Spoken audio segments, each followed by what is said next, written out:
সূর্যর জীবনে এলো চারু নামে এক নতুন সঙ্গী। সম্পূর্ণটা জানতে ভিডিওটি স্কিপ না করে দেখতে থাকুন। আজকে পর্বে আপনারা দেখতে পাবেন সেই সংস্থা থেকে ঘোষণা করা হয়, আমরা জানি আপনারা সকলে অধীর আগ্রহে বসে আছেন আজ এবছরের হল অফ ফেমকে জানার জন্য। আমাদের এই সংস্থা থেকে প্রতি 5 বছর অন্তর হল অফ ফেম ঘোষণা করা হয়। এবছর হল অফ ফেমে যার নাম মনোনীত হয়েছে তার চিকিৎসা ক্ষেত্রে অবদান অনেক, হাজার হাজার মানুষের ভরসা তিনি। শুধু তাই নয়, 12 বছর বয়সে ছেলে মেয়েদের উনি বিনামূল্যে চিকিৎসা দিয়ে থাকেন। শুধুমাত্র তাই নয়, নিজের উপার্জিত আয় তিনি গড়ে তুলেছেন একটি ট্রাস্ট শুধুমাত্র ছোট ছোট ছেলে মেয়েদের চিকিৎসার জন্য। ওনার হাতেই ফিরে পান মানুষ নতুন হৃদয়। আপনারা সকলেই বুঝতে পারছেন উনি কে। উনি আর কেউ নয়, আমাদের সকলে ডক্টর সূর্য সেনগুপ্ত। আমরা সবাই জোরে হাততালি দিয়ে ডক্টর সূর্য সেনগুপ্তকে মঞ্চে আহ্বান করব। তারপর সূর্য স্টেজে যায় আর সূর্যকে সম্মানিত করা হয়। আর বলা হয়, আমাদের এই সংস্থার ইতিহাসে এই প্রথম ডক্টর সেনগুপ্তর মতন একজন কনিষ্ঠ সম্মানিত হলো। তখন সোনা হাততালি দিতে থাকে আর বলে, আমার বাবা বেস্ট, সবার থেকে বেস্ট। তখন সূর্য দেখে সেখানে দীপা আর রূপা এসেছে আর এসে হাসছে আর হাততালি দিচ্ছে। অন্যদিকে দীপা মনে মনে বলে, উনি কি আমাকে ভিখারি ভাবছেন নাকি। তখন রেস্টুরেন্টে স্যার এসে বলে, কি হলো, আপনাকে এখান থেকে যেতে বললাম না। তখন দীপা বলে, না আমি আসলে ভাবলাম আপনিও একজন বাঙালি, আমিও একজন বাঙালি। তখন স্যারটি বলে, বাঙালি বলেই ভাবলেন এখানে এসে হাত পাতলেই ভিক্ষা পাওয়া যাবে? এই মুম্বাই শহরে কয়েক লাখ বাঙালি আছে, আমি কি সব বাঙালি ঠেকা নিয়ে বসে আছি নাকি? তখন দীপা বলে, সবাই তো আর আমার মতন ভাগ্যের হাতে মার খেয়ে আসেনি। তখন স্যারটি বলে, মানে আপনি কি বলতে চাইছেন? তখন দীপা বলে, কাল সকালে আমি মুম্বাই শহরে আসি একটা কাজ নিয়ে, তারপর আমার সাথে এই ঘটনা ঘটে। তারপর দীপা পুরো ঘটনাটা স্যারটিকে খুলে বলে। তখন স্যারটি বলে, ও তাই ভাবলেন এখানে এসে আপনি ভিক্ষা পেয়ে যাবেন, তাই তো? তখন দীপা বলে, বাঙালির মান প্রাণের থেকেও বেশি, আমি এখানে বিনা পরিশ্রমে আপনার কাছে হাত পাততে আসিনি। তখন স্যারটি বলে, তুমি এত বড় বড় কথা বলছো কোন সাহসে? তখন দীপা বলে, আমি জানি আমি কি করেছি, আর আমি এও জানি একদিন আপনি 1700 টাকা হাতে নিয়ে ভাগ্যের হাতে নিজেকে সঁপে দিয়েছিলেন। তারপর এখানে এসে নিজের পরিশ্রমে পায়ের তলার মাটি আপনি শক্ত করেছেন, আর ঠিক এই কারণেই আমি এখানে এসেছি স্যার। তখন রেস্টুরেন্টের মহিলা বলে, স্যার আমি ওকে বুঝিয়ে শুনিয়ে এখান থেকে পাঠিয়ে দিয়েছি। তারপর দীপাকে নিয়ে সেখান থেকে যায়। তখন রেস্টুরেন্টে স্যারটি বলে, দাঁড়াও, তুমি তো খুব ভালো করেই হোমওয়ার্কটা করে এসেছো, ভাবলে কি এইসব কথা বললে আমাকে ইমপ্রেস করতে পারবে?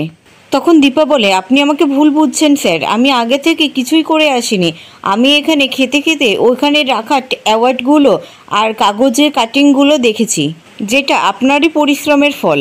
আর এইগুলো দেখে আমি বুঝেছি একদিন আপনি অনেকটা সাহস নিয়ে এই শহরে এসেছেন, আপনার জীবনেও অনেক স্বপ্ন ছিল। তখন স্যারটি বলে, ও তার মানে তুমিও ভাবলে তুমিও কোনো দিন সাক্ষ্যদীপ সরকার হয়ে উঠবে? তখন দীপা বলে, হ্যাঁ উঠতেও তো পারি। আপনি যখন আপনার আপনজন ঘর বাড়ি ছেড়ে এখানে এসেছিলেন তখন কি জানতেন আপনি এইভাবে কোনোদিনও ঘুরে দাঁড়াতে পারবেন? প্লিজ স্যার আমাকে একটা সুযোগ দিন না স্যার, প্লিজ প্লিজ। তখন রেস্টুরেন্টে স্যারটি বলে, আপনার কোন কাজে অভিজ্ঞতা আছে, আপনি কোন কাজ করতেন? তখন দীপা বলে, আমি বাচ্চাদেরকে সামলেছি, বাচ্চাদের পড়াশোনা শিখিয়েছি, ফুলের হোম ডেলিভারি করেছি, পারফিউম বানিয়েছি এবং ডাক্তারিও পড়েছি। তখন স্যারটি রেগে গিয়ে বলে, এক্স্যাক্ট আপনি কোন কাজ করেছেন? এই সব কাজ এখানে চলে না। তখন দীপা বলে, আমি সংসার সামলেছি, আমি 2 মেয়ের মা। একজন মেয়ে যে কোনো ভূমিকায় নিজেকে মানিয়ে নিতে পারে, ভগবান সেই ক্ষমতা দিয়েছেন মেয়েদের। তখন স্যারটি বলে, আমার অত ক্ষমতা নেই তোমার এই জ্ঞান শোনার। এখানে কাজ হয় কাজ, কোনো শুটিং হয় না যে তুমি ডায়লগ দিয়ে যাবে। তখন দীপা বলে, আমি তো এখানে কাজের জন্যই এসেছি, কোনো ডায়লগ বলতে তো আসিনি। তখন স্যারটি বলে, ঠিক আছে তুমি অনেকক্ষণ ধরেই বড় বড় কথা বলছো, অনেকক্ষণ ধরেই কাজের চেষ্টা করছো, ঠিক আছে এক্ষুনি তো তুমি দেখলে আমি একজনকে কাজ থেকে ছাঁটাই করলাম, তার জায়গাটা খালি আছে, তার কাজটা তুমি করতে পারবে? এই যেমন সব কিছু পরিষ্কার করা, বাসন মাজা, কাপড় কাচা, বাথরুম পরিষ্কার করা, পারবে এইসব কাজ করতে? কি হলো এখন চুপ করে আছো কেন, বাঙালির কি মানে লাগলো নাকি? তখন দীপা বলে, আমি ছোটবেলা থেকে জেনেছি কোনো কাজই ছোট নয়, আমি পারবো এই কাজ করতে। কিন্তু স্যার তার আগে একটা অনুরোধ ছিল, আমি একটু ওয়াশরুমে যাব। তখন স্যারটি মহিলাটিকে বলে, ওনাকে ওয়াশরুমটা দেখিয়ে দিন আর 5 মিনিটের মধ্যে কাজে জয়েন করতে বলুন। অন্যদিকে সূর্যকে কিছু বলার জন্য অনুরোধ করা হয়। তখন সূর্য বলে, আমি আমার কাজটা যেন আরও মন দিয়ে করতে পারি, সেই জন্য আপনারা আমার জন্য প্রার্থনা করবেন। তখন একজন সাংবাদিক বলে, ডক্টর সূর্য সেনগুপ্ত, আপনার ওয়াইফ কোথায়? তখন সোনা মনে মনে বলে, আমি বাবা চারু মাকে ছাড়াই ভালো আছি আর ভালো থাকবো। তারপর একজন সাংবাদিক সূর্যকে জিজ্ঞাসা করে, আপনার এই অ্যাচিভমেন্টের পিছনে কার অবদান সবথেকে বেশি, আপনার ওয়াইফ? তখন সূর্য বলে, না, আমার মেয়ে সোনা। তখন চারু ইশারা করে আর সূর্য বলে, না, আমার মেয়ে অলি সেনগুপ্ত। যেমন সূর্যের চারিদিকে রোশনি ঝলমল করে, তেমন আমার চারিদিকে আমার মেয়ে অলি সেনগুপ্ত ঝলমল করছে। তারপর সবাই সোনাকে স্টেজে ডাকে আর সোনা স্টেজে আসে। তখন সূর্য মনে মনে বলে, আমার এই অ্যাচিভমেন্টের পিছনে আরও দুজনের অবদান রয়েছে, আমাকে তাদের জন্য আরও বড় ডাক্তার হয়ে উঠতে হবে। অন্যদিকে দীপা পরিষ্কার করতে করতে শেফের ঘরে আসে আর বলে, দাদা, আপনি কিছু মনে করবেন না তো? আপনার এই রান্নাতে মনে হয় নুন কম হয়েছে। তখন লোকটি বলে, আপনি কি করে বুঝলেন? তখন দীপা বলে, রান্না করাটা তো আমাদের পেশা, তাই বুঝতে পারলাম। নুন ঠিক মতন হলে তার রং আর স্বাদ দুটোই পরিবর্তন হয়ে যায়। তখন শেফটি রান্নাটা মুখে দিয়ে দেখে আর বলে, দিদি, আপনি আজকে আমার জানটা বাঁচিয়ে নিলেন, নয়তো স্যার আজকে আমার জানটা কাচ্চা চিবিয়ে খেত। আজকে থেকে আপনি আমার দিদি আছেন। অন্যদিকে সূর্য আর সোনার সামনে চারু আসে আর বলে, I am really proud of you Surya. তখন সূর্য বলে, আমি প্রাউড আমার অলিমাকে নিয়ে, কারণ অলিমা না থাকলে আমি এই অ্যাওয়ার্ডটাই পেতাম না। তখন সোনা বলে, চারু আন্টি, তোমার বেরোনোর কথা ছিল না? তখন চারু বলে, একটু পরে আমার ফ্লাইট, আমি এসেছি তোমাদেরকে সারপ্রাইজ দেওয়ার জন্য।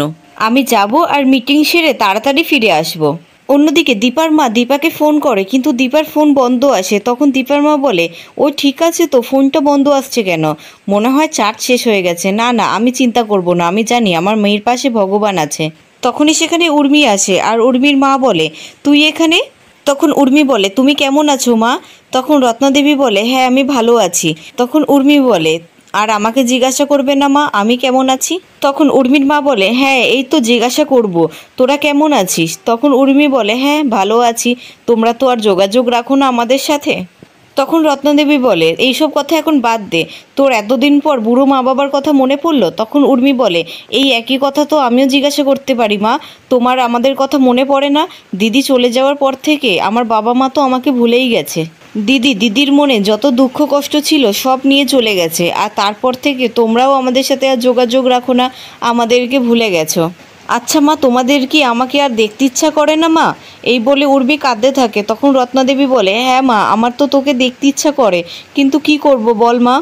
যতবার ওই সেনগুপ্ত বাড়ির কথা ভাবি ততবার আমার দীপার সাথে হওয়া অন্যায়গুলো আমার সামনে ভেসে ওঠে, তাই আমি আর ওই সেনগুপ্ত বাড়িতে যেতে পারি না। আচ্ছা মা, তুই বল, দীপ, জয় ওরা কেমন আছে? তখন উর্মি বলে, জয় তো এখন সিঙ্গাপুরে, ওই তো সব বিজনেসটা সামলাচ্ছে। আর তোমার নাতি, সে তো অনেক বড় হয়ে গেছে। তখন রত্নদেবী বলে, আর বেয়ান কেমন আছে? তখন উর্মি বলে, উনি এখনও সেই কোমাতেই রয়েছেন, ইদানিং একটু রেসপন্স করে। আর বাবা তো ওখানেই পড়ে আছে মায়ের কাছে, উনিও আর বাড়িতে আসেন না, বাড়িটা একেবারে ছন্নছাড়া হয়ে গেছে। আচ্ছা মা, বাবা কোথায়? বাবাকে তো দেখছি না। তখন রত্নাদেবী বলে, তোর বাবা একটু মন্দিরে গেছে পুজো দিতে। তখন উর্মি বলে, তুমি বাবাকে একা ছেড়ে দিলে, তুমি সাথে গেলে না? তখন উর্মির মা বলে, আসলে আমার হাঁটুর ব্যথাটা খুব বেড়েছে, এখন আর আমি বেশি হাঁটতে পারি না। তখন উর্মি বলে, আচ্ছা মা, তুমি কার সাথে ফোনে কথা বলছিলে? বাবার সাথে? দাও তোমার ফোনটা দাও দেখি, আমি বাবাকে ফোন করি। আসার সময় আমি বাবাকে ফোন করছিলাম, কিন্তু ফোনে পাচ্ছিলাম না, দাও তোমার ফোনটা দাও দেখি। এই বলে উর্মি তার মায়ের ফোনটা নিয়ে নেয়। তারপর উর্মি ফোনের কল লিস্টে দীপার নাম্বার পায় আর বলে, দিদি, মা, তুমি দিদির খোঁজ পেয়েছো? তুমি তো আমাকে একবারও বলোনি তুমি দিদির খোঁজ পেয়েছো, আমি এক্ষুনি ফোন করব দিদিকে। এই বলে উর্মি দীপাকে ফোন করে আর ফোন বন্ধ আসে। তখন উর্মি বলে, সুইচ অফ কেন বলছে? দিদি তুই কোথায়? এই বলে উর্মি কাঁদতে থাকে। তখন উর্মির মা মনে মনে বলে, আমি তোর কথা কাউকে বলবো না দীপা, এমনকি তোর বোনকেও নয়। ওই সেনগুপ্ত বাড়ির ছায়া তোর ওপরে আমি আর পড়তে দেব না, ওই বাড়িতে এসে তোর সব কিছু শেষ হয়ে গেছে। তারপর উর্মি বলে, মা, দিদি কোথায়? তুমি বলো দিদি কোথায়? তখন উর্মির মা বলে, আমি জানি না তোর দিদি কোথায়, তুই কেন আমাকে চাপ দিচ্ছিস? আমি তো বললাম আমি জানি না তোর দিদি কোথায়। তখন উর্মি মনে মনে বলে, তুমি কাকে বোকা বানাচ্ছ মা? এতদিনের বন্ধ নাম্বারে তুমি ফোন করে যাচ্ছ। অবশ্য আমিও ফোন করি এই একই নাম্বারে, কিন্তু তাও নাম্বারটা বন্ধই আসে। দিদি তুই কোথায়? এই বলে উর্মি কাঁদতে থাকে। অন্যদিকে চারু ওই রেস্টুরেন্টে যায় আর দীপার ট্রলির পাশে সেই একই রকম ট্রলি ব্যাগ রাখে আর বলে, আপনাদের এখানে স্পেশাল কচুরি আর ওই আলুর দম আমাকে 1 প্লেট দিন। অন্যদিকে রেস্টুরেন্টের একটি লোক দীপাকে বলে, দিদি আমি তো একটু স্যালাডটা কাটছি, আপনি একটু এটা দিয়ে আসবেন। তখন দীপা বলে, হ্যাঁ দিয়ে আসছি। এই বলে দীপা চারুকে কচুরি আর আলুর দম দিয়ে আসে। আর চারু বলে, আপনি এখানে কি নতুন এসেছেন? কারণ আমি এই রেস্টুরেন্টে প্রায় আসি, আপনাকে তো দেখিনি। তখন দীপা বলে, হ্যাঁ আমি আজকে থেকেই জয়েন করেছি। আর কখন কার সাথে দেখা হয়ে যাবে সে কি আর আপনি ঠিক করতে পারি? সে ভগবান ঠিক করে। তখন চারু বলে, বাহ আপনি তো খুব সুন্দর কথা বলেন। তারপর দীপা চারুর প্লেটের মধ্যে আলুর দমটা বেড়ে দেয় আর বলে, নিন এবার খান, আপনি তো শুকনো শুকনো খাচ্ছেন, এইভাবে খান ভালো লাগবে। তখন চারু বলে, আসলে এইভাবে যত্ন করে খাওয়ানোর মতন আমাকে কেউ নেই, কবে যে আমাকে কেউ খাইয়েছিল তা জানি না। তখন দীপা বলে, খাবার আমাদের মন আর শরীর দুটোকেই ভালো রাখে, তাই খাওয়ানোটাও তো আমাদের যত্ন করে খাওয়ানো উচিত। তখন চারু বলে, কলকাতার লোকরা রসগোল্লার মতন মিষ্টি হয়, সেটা আপনি আবারও প্রমাণ করলেন, আপনি তো কলকাতার লোক। তখন দীপা বলে, হ্যাঁ। তখনই চারুর ফোন আসে আর বলে, কি অলি আমাকে সারপ্রাইজ দেবে বলে আসছে? আসলে আমি তো বিগ বংয়ে আছি, আমার ফ্লাইটটা লেট ছিল বলে আমি এখানে এসেছি। ঠিক আছে আমি এক্ষুনি আসছি। এই বলে ফোনটা রেখে দেয় আর দীপাকে বলে, আমার মেয়ে আর তার বাবা এসেছে, আমাকে এক্ষুনি যেতে হবে। তখন দীপা মনে মনে বলে, ওনার মেয়ের জন্য যদি কিছু একটা দিতে পারি তাহলে ভালো হয়। এই বলে দীপা ভিতরে যায় আর তখনই সেখানে সূর্য আসে। আর চারু বলে, বাবাও আমাকে সারপ্রাইজ দিল। এই বলে সূর্যকে জড়িয়ে ধরে। তখন সূর্য বলে, তোমাকে আমি বলেছি না কথায় কথায় তুমি আমাকে জড়িয়ে ধরবে না? তখন চারু বলে, আর তোমাকেও তো আমি বলেছি আমি তোমার কোনো কথা শুনছি না, আর তাছাড়া অলি কোথায়? তখন সূর্য বলে, ও বাইরের গাড়িতে ওয়েট করছে, তোমাকে এয়ারপোর্টে ড্রপ করবে বলে বায়না করছে। তখন চারু ভুল করে দীপার ট্রলি নিয়ে সেখান থেকে চলে যায়। আর তখনই সেখানে দীপা আসে আর বলে, উনি চলে গেল, ভাবলাম এই ফুলটা আমি ওনার মেয়েকে দেব। এই বলে দীপা বাইরে যায় আর তখন দেখে সূর্য আর চারু হাত ধরে সেখান থেকে যাচ্ছে। তখন সেখানে সোনা আসে আর বলে, সারপ্রাইজ। তখন দীপা বলে, হঠাৎ এরকম টান অনুভব করলাম কেন? মনে হচ্ছে ওনার মেয়েকে গিয়ে এক্ষুনি জড়িয়ে ধরি। না না, ওনার সংসারের মধ্যে আমি ইন্টারফেয়ার করব কেন? ওনার সংসার ওইটা, ওনার সংসারে আমি কে? হয়তো এরকম একা হয়ে গেলে ভালোবাসার কাঙাল হয়ে যায়। অন্যদিকে উর্মি তার মাকে বলে, মা আমি ভাবছি কয়টা দিন দীপকে নিয়ে এখানেই এসে থাকবো, তোমরা ওই বাড়িতে যেও, ওই বাড়িতে গেলে ওর ভালো লাগবে, সারাদিন তো বাড়িটার মধ্যে একা একা থাকে। তখন উর্মির মা বলে, কেন বাকিরা কোথায়? তখন উর্মি বলে, তিস্তা আর ভিক্টর ওরা এখন দুবাইতে আছে, কাকাই আর কাকিমা ওদের সাথেই আছে, কিছুদিন পরে হয়তো ওরা আবার ফিরেও আসবে।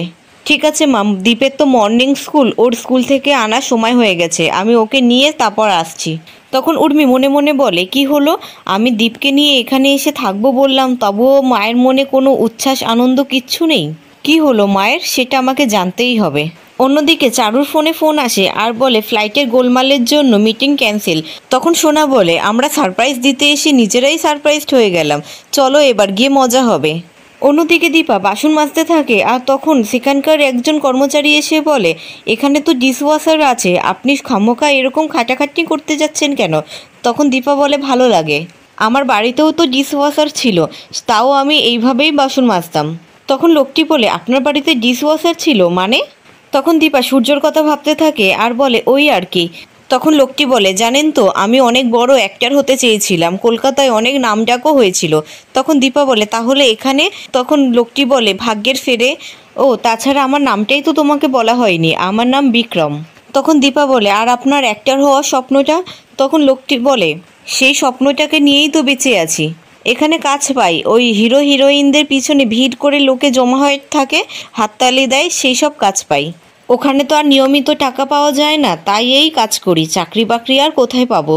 আর তারপর খবর এলো বাবা মারা গেছে, মাও খুব অসুস্থ, নিয়মিত টাকা পাঠাতে না পারলে মাকে বাঁচানো যাবে না। তখন দীপা বলে, তাহলে তুমি অন্য কাজ করছো না কেন? তোমাকে তো দেখে শিক্ষিত মনে হচ্ছে। তখন লোকটি বলে, আমাকে দেখছো না, আমার চেহারাটা, আমি ছোটবেলা থেকে পেট পুজো করতে খুব বেশি ভালোবাসি, দরকারে অদরকারে খেয়ে খেয়ে আমি এই চেহারাটা বানিয়ে ফেললাম। তারপর এই রেস্টুরেন্টের মালিক আমাকে একটা সুযোগ দিল এখানে কাজ করার, 2 বছর হয়ে গেল আমি এখানে কাজ করছি, খাচ্ছি দাচ্ছি আর মায়না পাচ্ছি। অন্যদিকে সূর্য, সোনা আর চারু গাড়ি করে যায় আর চারু বলে, আজকে তো একটা পার্টি বানতা হে, আর আজকে সূর্যর এত বড় একটা অ্যাচিভমেন্ট আর আমার মিটিংটাও ক্যান্সেল হয়ে গেল, আজকে তো একটা পার্টি হবে, আজকে ফ্যামিলি টাইম হবে। এই বলে সবাই আনন্দ করতে থাকে। তখন হঠাৎ সোনার মুখটা মনমরা হয়ে যায়।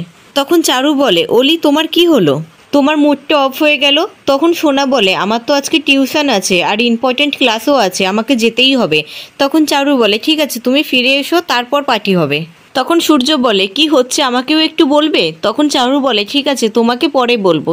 তারপর সোনা টিউশনে নেমে যায় আর চারু বলে সোনা আমাকে একটা আবদার করছিল। তখন সূর্য বলে হ্যাঁ এখন তো যত আবদার সব তোমার কাছেই করে, একটা সময় ছিল ওর যত সব কথা ও আমার সাথে শেয়ার করতো। তখন চারু বলে কেন তোমার হিংসা হচ্ছে নাকি? তখন সূর্য বলে না হিংসা হবে কেন, আমার তো আর কেউ নেই আমার সোনা মা মানে আমার অলিমা ছাড়া। তখন সূর্য মনে মনে বলে যেই নামে ওর মা ডাকতো সেই নাম ও সহ্য করতে পারে না। আমি বাড়ি ঘর দোর সব কিছু ছেড়েছি, যদি কোনোদিনও খবর আসে ওরা আবার না না এই আমি কি ভাবছি। আমি তো এতদিন রূপা আর দীপাকে অনেক খুঁজেছি কিন্তু ওদের কাউকে কোথাও খুঁজে পাইনি, আর আমি ওদের কথা আর জানতেও চাই না। তখন চারু বলে সূর্য তুমি কি ভাবছো? তখন সূর্য বলে না না কিছু না, তুমি বলো অলি তোমাকে কি বলছিল?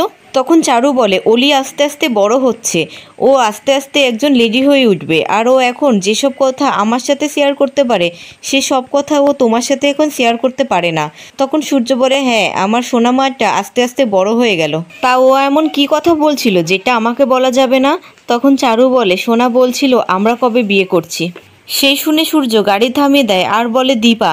তখন চারু বলে কি নাম বললে? তখন সূর্য বলে না কিছু না। অন্যদিকে দীপা রেস্টুরেন্টে পুজো করতে থাকে, তখন নন্দা এসে বলে এ কি বোন তুমি কি করছো?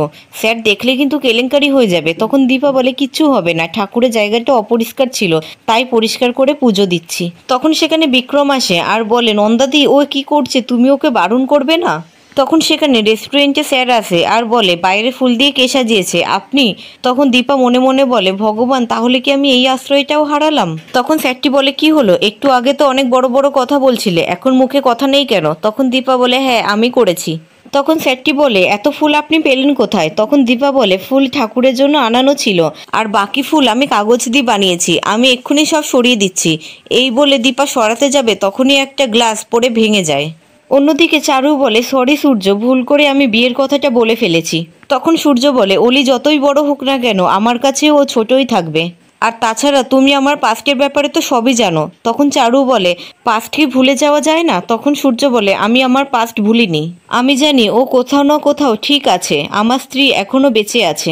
তখন চারু বলে আমি ওয়েট করব সূর্য, তোমার জন্য আমি ওয়েট করব, আমি তো সারাদিন সারাক্ষণ তোমাদের সাথেই থাকি, আর তাছাড়া অলির আমাকে প্রয়োজন আর আমারও অলিকে প্রয়োজন, আর আমাদের বন্ডিংটা আরও মজবুত হবে তাই বলেছি। তখন সূর্য বলে আমি সব কিছু বুঝতে পারছি কিন্তু তুমিও আমার ব্যাপারটা একটু বোঝার চেষ্টা করো, তুমি তো আমার ব্যাপারে সবই জানো। আমরা দুজনে খুব ভালো বন্ধু, এছাড়া আর কিছুই নয়। আমি যখন আমার ছোট্ট অলিমাকে নিয়ে এই শহরে প্রথম এসেছিলাম আমি জানি তখন তুমি আমাকে অনেক হেল্প করেছো, তার জন্য আমি তোমার কাছে সারা জীবন কৃতজ্ঞ থাকবো। আর এটাও আমি খুব ভালো করে বুঝি অলিমা তোমাকে তার মায়ের জায়গাটা দিয়েছে, মায়ের স্থানে বসিয়েছে, বাট আমি। তারপর সূর্য নিজের মনে মনে বলতে থাকে আগে আমি আমার স্ত্রীকে যতটা ভালোবাসতাম এখনও ততটাই ভালোবাসি।